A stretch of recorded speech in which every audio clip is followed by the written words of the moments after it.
ඒ කියන්නේ මම මෙතන මේ අන්ඩර් පිටින් එක්සර්සයිස් කරන්න පුළුවන්ද? අවුන කෙනෙක්ව එක්සර්සයිස් කරන්න දෙනවා.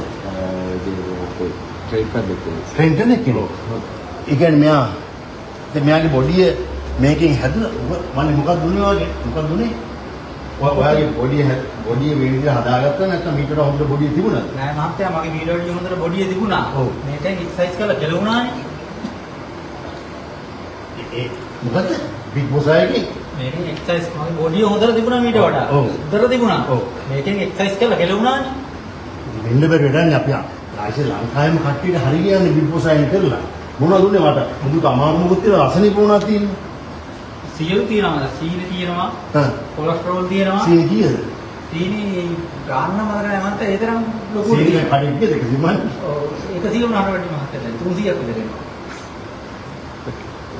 ඊද මොකද්ද මොනවද තියෙන්නේ මොනවද? දැන් බැස්සද? සියලු බැස් නැකර තිබුණේ මහත්තයා දැන් බැහැලා තියෙන්නේ. මොනවද? හැමතැනම එහෙම මහත්තයා.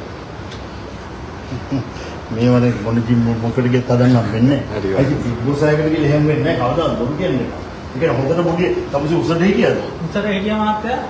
දැන් දෙකේ. උඩින් කොට වුණා යටින් දිග වුණා. මේ වගේ පාරිභෝගික ගැන ඉතින් මොනවා කරන්නද නේද? දැන් මෙතන ඇවිල්ලා මේකෙන් කර ළඟට මිනි කරගෙන ඉන්නවා.